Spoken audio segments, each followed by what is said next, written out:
तेरी अच्छी कटेगी, संतों के संग लाग रे तेरी अच्छी कटेगी। जितने भक्त बैठे हैं सब गाइए। संतों के संग लाग रे तेरी अच्छी कटेगी, संतों के संग कटेगी, अच्छी कटेगी, बड़ी बढ़िया कटेगी, अच्छी कटेगी, बड़ी बढ़िया कटेगी।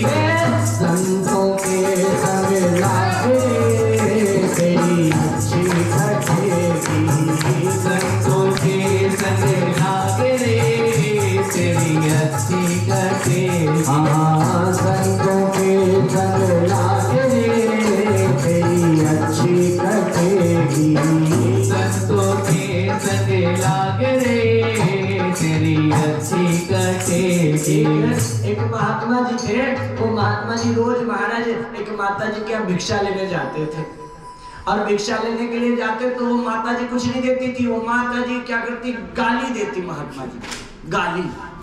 उनके चेले कहते, बोले महात्मा जी वो आपको कुछ नहीं देती, गाली देती है, फिर भी आप वहीं जाते हो। महात्मा जी कह रहे अभी खुद ही तो कह रहे हो कि वो देती है, क्या देती है? बोले गाली। बोले जिसके पास जो होता है वो वही देता है, जिसके पास जो होता है वो वही देता है, उसके पास गाली है तो वही देगा।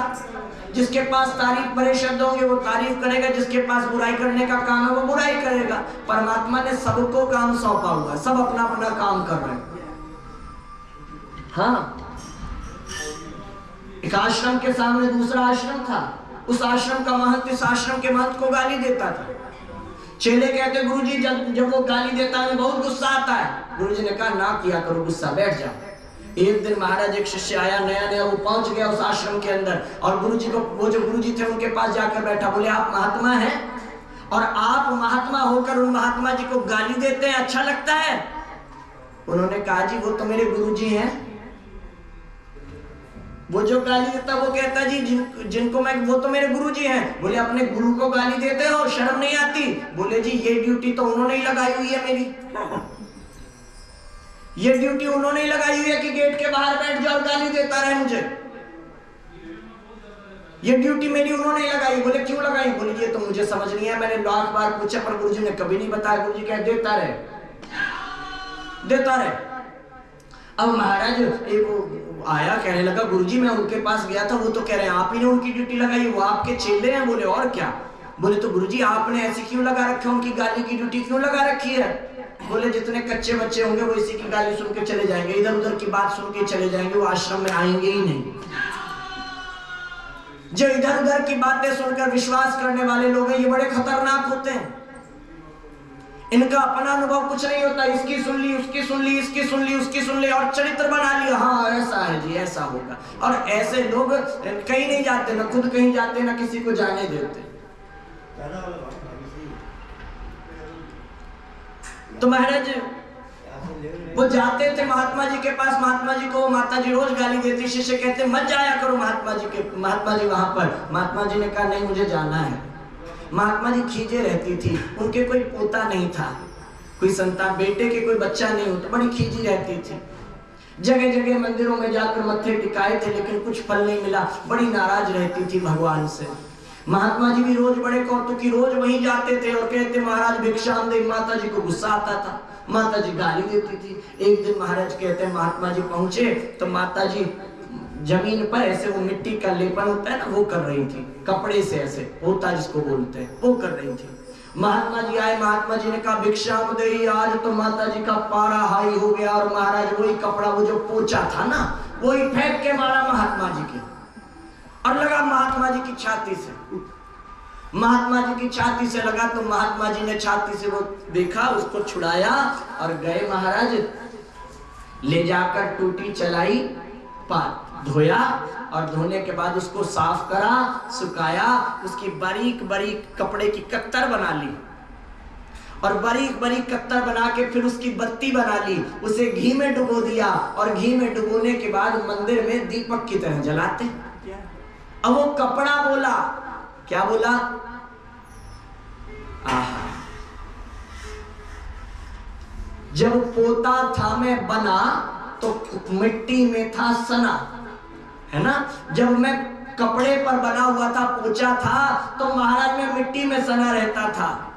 कोने में रहता था पड़ा, मरते थे लाखों जीव। कोने में रहता था पड़ा, मरते थे लाखों जीव। अरे कोने में रहता था पड़ा, मरते थे लाखों जीव। कोने में रहता था पड़ा, मरते थे लाखों जीव। आ गया था जीवन से तंग, धन्य है सत्पुरुषों का संग। आ गया था जीवन से तंग, धन्य है सत्पुरुषों का संग। बोले महाराज मिट्टी का लेपन करके मुझे कोने में फेंक देते थे, और फेंकने के बाद कितनी सारी चींटियां और मकोड़े उसमें आकर चिपक जाते थे और मर जाते थे। और मैं तो अपने जीवन से दुखी हो गया था, इतने सारे मृत्यु का कारण बन गया। महाराज कोने में रहता था पड़ा, मरते थे लाखों जीव। कोने में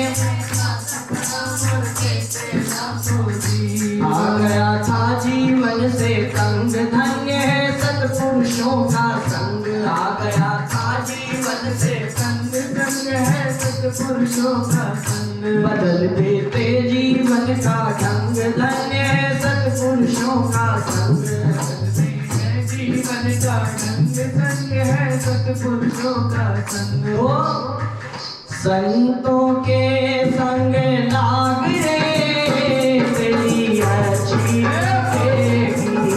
संतों के संग लाग रे, बड़ी अच्छी लगेगी। हाँ संतों के संग लाग रे, तेरी अच्छी कटेगी। संतों के संग लाग रे, तेरी